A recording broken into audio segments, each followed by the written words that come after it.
guys, for today's video, we're here at our backyard to plant some fruit-bearing trees. Let's go.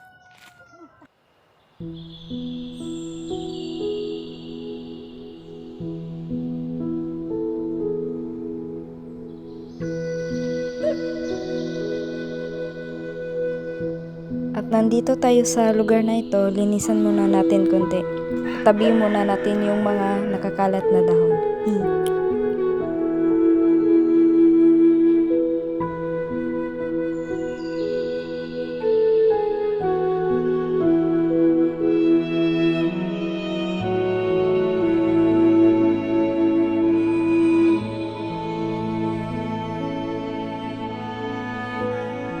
At ngayon, simulan nating itanim ang seedling na ito na buungon.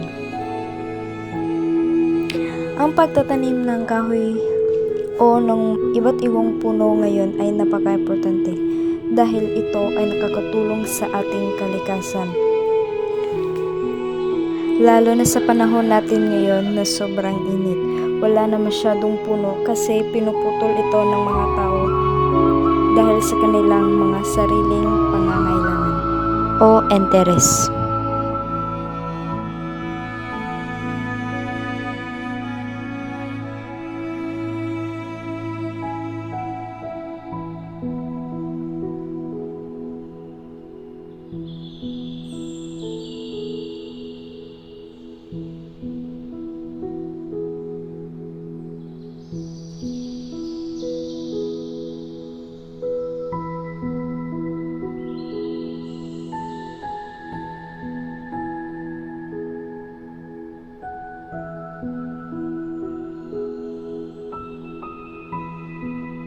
Ang pangalawang seedling na itatanim natin dito ay bayabas.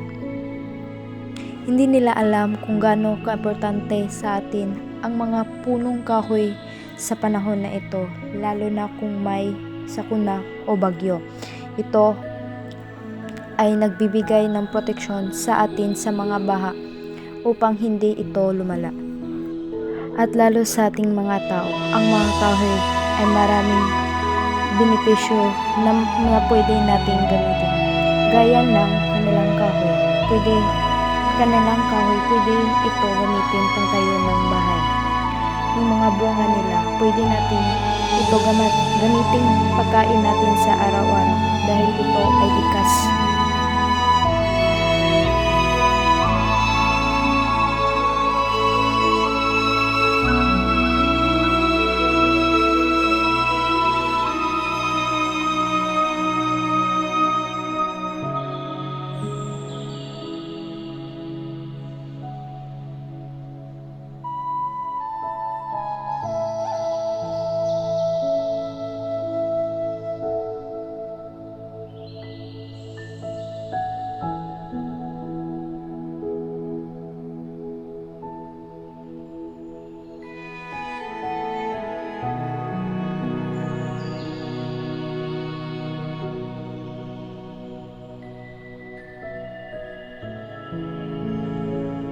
At ang pangatlong seedling na itatanim natin dito ay lemon.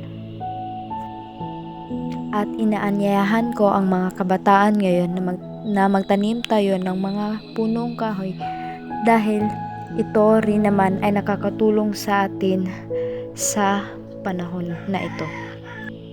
Gaya nga ng sabi nila, kung ikaw ay puputol ng kahoy, dapat magtanim ka rin ng panibagong puno para ito ay magamit natin sa mga panahon na kakailanganin natin.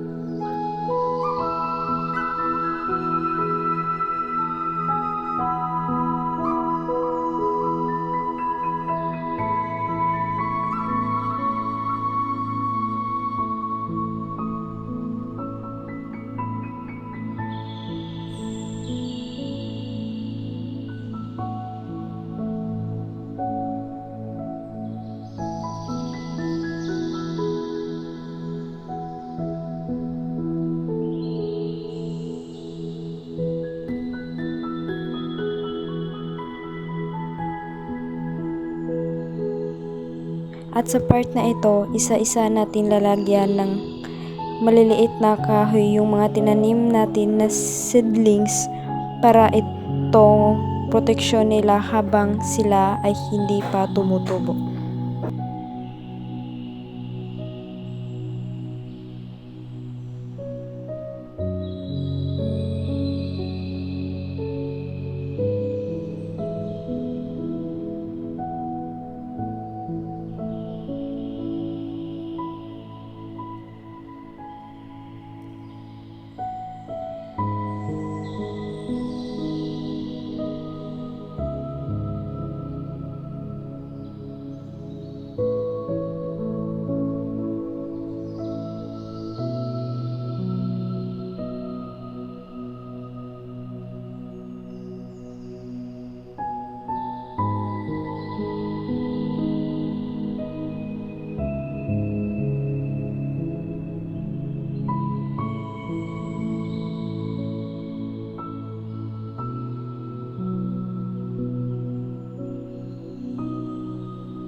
At sa huling bahagi ng video na to, ating diligan ang ating mga tinanim para hindi ito mamatay agad.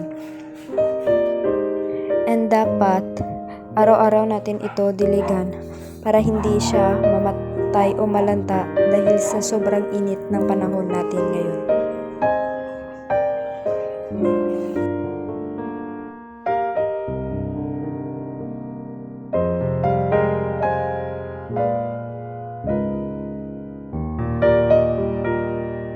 Hindi pa naman huli ang lahat, dapat magtanim pa rin tayo ng mga maraming punong kahoy para sa ating kalikasan. Salamat sa panonood!